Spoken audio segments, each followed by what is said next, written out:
Hey guys, स्वागत है आप सभी का मेरे यूट्यूब चैनल पर। और आज का जो हम लोग का टॉपिक है वो है कृषि मूल्य नीति, एग्रीकल्चर प्राइस पॉलिसी। और इस पे जो क्वेश्चन आता है वो होता है इस तरीके का कि कृषि कीमत नीति के उपकरण की चर्चा कीजिए, है ना। और इस तरीक़ा का क्वेश्चन क्या है 2019 में शॉर्ट नोट्स के तौर पर आया था। तो आज मैं आपके साथ यही वीडियो शेयर करूंगी। तो चलिए स्टार्ट करते हैं। भारत में सर्वप्रथम 1955 में कृषि लागत आयोग का गठन किया गया। इसके अध्यक्ष प्रोफेसर दंतेवाड़ा को बनाया गया था। इस आयोग का मुख्य उद्देश्य किसानों को अधिक उत्पादन के लिए प्रेरित करने हेतु उन्हें उपज का न्यूनतम समर्थन मूल्य प्रदान करना था। ठीक है, तो 1955 में कृषि लागत आयोग का इसका गठन किया गया था और इसका अध्यक्ष कौन थे? प्रोफेसर दांतेवाड़ा, है ना, उनको बनाया गया था। और इसको गठित करने या इसका निर्माण करने के पीछे उद्देश्य क्या था कि लोगों को अधिक से अधिक उत्पादन के लिए प्रेरित किया जाए और किसानों के हितों की रक्षा की जाए। ठीक है, नेक्स्ट क्या है, 1985 में इसका नाम बदलकर कृषि लागत एवं कीमत आयोग कर दिया गया। ठीक है, तो स्टार्टिंग में इसका नाम क्या रखा गया था? कृषि लागत आयोग, है ना, पर इसका नाम चेंज करके क्या कर दिया गया? कीमत आयोग, है ना, कृषि लागत के जगह में कीमत आयोग कर दिया गया। भारत सरकार की कृषि मूल्य नीति के 3 मुख्य उपकरण है। ठीक है, तो इसका 3 मुख्य उपकरण क्या क्या है? न्यूनतम समर्थन मूल्य, अंतस्थ भंडार की क्रियाएं, और तीसरा क्या है? आयात की व्यवस्था, है ना। तो हम लोग पहला देखते हैं न्यूनतम समर्थन मूल्य। भारत में मूल्य समर्थन नीति का इतिहास जो है वो बहुत पुराना है। 1944 ईस्वी में बी.टी. कृष्णामाचारी की अध्यक्षता में कीमत उप समिति का क्या है? गठन किया गया था, जिसमें कृषि पदार्थों की कीमतों में स्थिरता लाने के उद्देश्य से कई महत्वपूर्ण सुझाव दिए गए थे। ठीक है, इन सुझावों में मूल्य समर्थन की बात रखी गई थी। इस समिति ने कृषि वस्तुओं की कीमतों का पूर्वानुमान, फसल बुआई पूर्व कर लेने तथा पूर्वानुमित कीमत पर खाद्यान्नों का क्रय किए जाने का किसानों को आश्वासन देने की सिफारिश की थी। खाद्यान्न जांच समिति ने भी न्यूनतम कीमत निर्धारण की नीति की सलाह दी थी। फोर्ड संस्थान दल ने भी कृषि पदार्थों की कीमत के उतार चढ़ाव पर नियंत्रण रखने के उद्देश्य से अनाजों की न्यूनतम कीमत की घोषणा की सलाह सरकार को दी थी। इस दल ने तो कृषि उपज के निर्धारण के लिए कुछ आधार भी बताया था।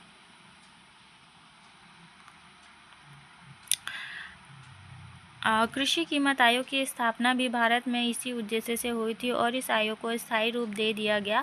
इस आयोग का मुख्य उद्देश्य प्रमुख कृषि उत्पाद गेहूं, ज्वार, चावल, बाजरा, मक्का, चना, गन्ना, तिलहन, कपास, जूट, अन्य दालों एवं मोटे अनाज वाली फसलों की संतुलित एवं एकीकृत कीमतों के ढांचे का निर्माण करने एवं उन्हें क्रियान्वित करने के लिए सरकार को समय समय पर आवश्यक सुझाव देना था। ठीक है, तो जो ये न्यूनतम समर्थन मूल्य है, यानी कि किसानों को क्या है कि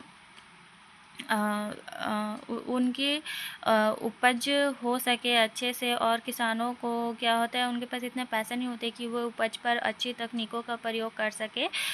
तो वे पुराने टेक्निक से क्या है कृषि करते हैं। तो उनको न्यू टेक्निक का यूज़ करने के लिए, प्रोत्साहन देने के लिए, अच्छी खाद, फसल, बीज, ये सब यूज़ करने के लिए क्या होता है कि न्यूनतम समर्थन मूल्य यानी कि कुछ पैसे उनको दिए जाते हैं हेल्प के तौर पर, और कुछ पैसे वो अपने घर से लगाते हैं और इस तरीक़े से वो लोग फसल करते हैं ताकि उन पे ज़्यादा बोझ ना पड़े, है ना। और इसके लिए जो भी आवश्यक नीतियाँ हैं इसके अंतर्गत बनाई जाती हैं और उनको किसानों पर लागू किया जाता है। ठीक है,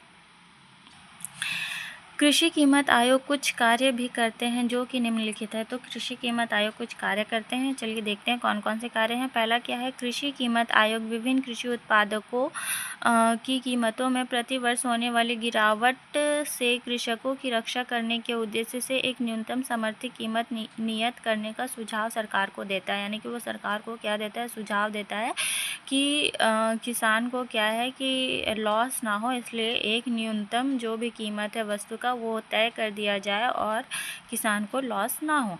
नेक्स्ट है, यह न्यूनतम समर्थित कीमत कृषकों की उत्पादन लागत के आधार पर निर्धारित की जाती है। ठीक है, तो जो भी किसान का उस फसल को उगाने में जो भी लागत आया है, जो भी पैसा लगाया है, उसका परिश्रम लगा है, उसके आधार पर इसका क्या है, वस्तु का प्राइस क्या होता है, वो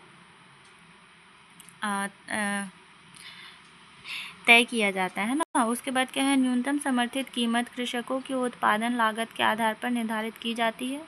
अच्छा, ये हो चुका है तो दोबारा रिपीट हो गया। नेक्स्ट, यह न्यूनतम समर्थित कीमत कृषकों के लिए बीमा की कीमत के रूप में होती है ना। बीमा के रूप में भी होता है कि अगर फसल से कहीं लॉस हो गया, मतलब होता है ना कि कभी कीट खा जाते हैं या कुछ बाढ़ आ गया, या फिर ओलावृष्टि हो गई या अकाल पड़ जाते हैं, तो उसमें जो कि बीमा वगैरह का भी, फसल बीमा ये सब हो जाता है, तो उसका भी एक कीमत तय किया जाता है। ठीक है। नेक्स्ट क्या है, यह कीमत उन्हें विश्वास दिलाती है कि बाज़ार में कृषि उत्पादों की प्रचलित कीमत के कम होने अथवा उत्पादन अधिक मात्रा में होने की दोनों ही अवस्थाओं में सरकार कृषकों से नियत की गई न्यूनतम समर्थित कीमतों पर कृषि उत्पाद का क्रय करेगी, है ना।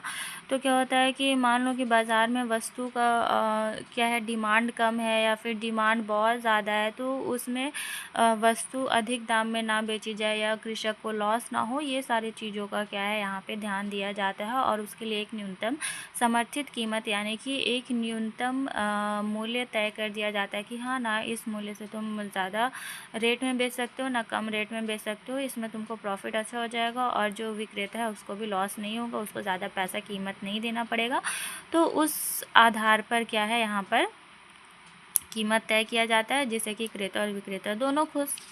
नेक्स्ट है, कृषि कीमत आयोग विभिन्न कृषि उत्पादों की न्यूनतम समर्थित कीमत की सिफारिश सरकार को फसल की बुआई के पूर्व ही कृषकों के लिए इन कीमतों को घोषित कर दे। इन कीमतों को फसल की बुआई से पूर्व घोषित कर देने से कृषकों को फार्म की उत्पादन योजना बनाने से संबंधित निर्णय लेने में सहायता मिलती है। ठीक है। तो जो भी ये आयोग है, जो कृषि कीमत आयोग का गठन किया गया था, वो क्या होता है कि सरकार को सिफारिश करता है या फिर उसको सलाह देता है कि जो भी फसल है उसको बोने से पहले उसका क्या है, एक न्यूनतम समर्थित कीमत तय कर दिया जाए, ताकि जो किसान है उस फसल से रिलेटेड आगे की जो प्लानिंग है वो आसानी से कर सके और उनको उनमें कोई किसी तरीक़ा का दिक्कत ना आए। ठीक है। उसके बाद है, न्यूनतम समर्थित कीमत दो दृष्टिकोण से आवश्यक हो जाती है। सर्वप्रथम तो यह कि किसानों को अधिक उत्पादन की प्रेरणा मिलती है और किसानों को यह विश्वास दिलाती है कि उसकी उपज बर्बाद नहीं जाएगी। ठीक है। दूसरा यह कि कीमत की नियत हो जाने पर किसान कृषि तकनीक में परिवर्तन लाकर लागत को और कम करने का प्रयास करने लगता है ताकि उनका लाभ बढ़ सके। और यहाँ पे पैराग्राफ चेंज कीजिएगा। उसके बाद लिखिएगा, इस तरह न्यूनतम समर्थित कीमत का अनुकूल प्रभाव किसानों पर तथा कृषि पदार्थों के उत्पादन पर पड़ता है। ठीक है। सॉरी, तो ये दो जो समर्थित मतलब टेक्निक्स थे वो बहुत ही इजी थे, इसको समझाने का ज़रूरत तो मुझे नहीं लगता कि है, क्योंकि ये इजी है कि किसानों को अगर पहले से वस्तु का कीमत तय रहेगा तो वो उसको अधिक उत्पादन के लिए क्या होता है, प्रेरित करता है और उसका जो फसल होता है वो बर्बाद नहीं होगा। ये किसानों को क्या होता है, विश्वास होता है। ठीक है। और दूसरा क्या होता है कि अगर कीमत तय हो जाता है तो वो किसान क्या होता है, कम कीमत पर उत्पादन करने के लिए प्रेरित होते हैं ताकि वो अधिक लाभ कमा सकें, है ना। वर्तमान समय में भारत सरकार द्वारा निम्नलिखित मुख्य कृषि उपजों की न्यूनतम समर्थित कीमत नियत किए जा रहे हैं। ठीक है। तो वर्तमान समय में क्या है, ये सारी चीज़ें जैसे खाद्यान्न फसलें, दलहन फसलें, तिलहन फसलें, व्यावसायिक फसलें, ये सबका न्यूनतम समर्थित कीमत तय किया जा रहा है। ठीक है। खाद्यान्न फसल में क्या क्या आएगा, गेहूँ, धान, ज्वार, बाजरा, मक्का आदि। दलहन में आएगा चना, अरहर, मूंग, उड़द दाल आदि। तिलहन में आएगा सरसों, मूंगफली, सोयाबीन, कुसुम, सूरजमुखी आदि, है ना। व्यावसायिक फसलें में क्या आ जाएगा, जूट, कपास, गन्ना, तंबाकू इत्यादि, है ना। अब है वसूली कीमत। कृषि लागत एवं कीमत आयोग न्यूनतम समर्थित कीमत के साथ साथ प्रमुख खाद्यान्नों के लिए वसूली कीमत भी प्रस्तावित करता है। वसूली कीमत वह कीमत है जिस पर सरकार आवश्यकता होने पर कृषक, व्यापारियों एवं मिल मालिकों से कृषि उत्पादन क्रय करती है। सरकार कमज़ोर वर्ग को उचित कीमतों पर खाद्यान्न उपलब्ध कराने के लिए वचनबद्ध होती है, अतः इस उद्देश्य की प्राप्ति के लिए वसूली कीमत का निर्धारण आवश्यक है। कृषि लागत एवं कीमत आयोग खाद्यान्न के लिए वसूली कीमत का निर्धारण फसल की कटाई के पूर्व कृषकों की उत्पादन लागत एवं प्राप्त उत्पादन की मात्रा को ध्यान में रखते हुए करता है। ठीक है, तो वसूली कीमत क्या होता है कि एक न्यूनतम समर्थित कीमत के साथ साथ क्या होता है, सरकार वसूली कीमत भी तय कर दिया जाता है, ताकि क्या होता है कि मिल वगैरह यानी कि फैक्ट्री वगैरह में जो भी पदार्थ बनाए जा रहे हैं खाद्य पदार्थ से रिलेटेड है ना, वो क्या होता है कि बन जाने के बाद उनका कॉस्ट बहुत ज़्यादा आ जाता है, और फिर जो मज़दूर उस मिल में ही काम कर रहे हैं वो खुद उसको ख़रीद के नहीं खा पाते हैं, ऐसा कॉस्ट हो जाता है ना। तो मज़दूरों को क्या होता है कि मतलब जो भी मिडिल क्लास या फिर लोअर क्लास के लोग हैं, उन सभी को तो आवश्यकता खाद्यान्न की होती है, और उनको पूरा करवाने के लिए क्या होता है, सरकार क्या होती है कि बाध्य होती है, तो वो उन मिल मालिकों से ही क्या होती है, वो वस्तुएं प्रोडक्ट्स खरीदती हैं और उन किसानों को कम कीमत पर, है ना, जैसे कि कोटा में अनाज मिलता है ना, तो उस तरीक़ा का वो क्या होता है कि वो प्रोवाइड करवाती है लोअर क्लास और मिडिल क्लास जिनको भी ज़रूरत है, उस तरीक़ा का कम कीमत पर उसको क्या होता है कि उपलब्ध करवा देती है सरकार, है ना। तो इसी से रिलेटेड वसूली कीमत, या ये एक प्रकार का टैक्स ही समझ लो, जो कि वो मिल मालिकों और किसानों या फिर जो मीडिएटर्स होते हैं उनसे क्या होता है, ये वसूलती है सरकार, है ना, पैसा, ताकि किसानों को कम कीमत पर क्या है, खाद्यान्न उपलब्ध कराया जा सके। ठीक है, नेक्स्ट क्या है, अंतस्थ भंडार की क्रिया। मूल्य नियंत्रण एवं राशनिंग को विस्तृत व्यवस्था संभव न होने के कारण सरकार ने कृषि फसलों के संबंध में अंतस्थ भंडार की क्रियाओं का द्वितीय विकल्प लागू किया है। अंतस्थ भंडार की क्रियाएं दोहरे उद्देश्य की पूर्ति करती हैं: अभाव के समय कीमत वृद्धि की रोकथाम, और नेक्स्ट क्या है, अच्छी फसल एवं नीची कीमतों को समय कीमत सहायता प्रदान करना। राजकीय व्यापार तथा अंतस्थ भंडार की क्रियाओं का संचालन भारतीय खाद्य निगम द्वारा किया जाता है। जब सामान्य रूप से या क्षेत्र विशेष में मूल्य गिरने लगते हैं, तब निगम निर्दिष्ट मूल्यों पर खरीदारी आरंभ कर देता है, और जब मूल्य बढ़ने लगते हैं तब निर्दिष्ट मूल्यों पर बिक्री आरंभ कर देता है।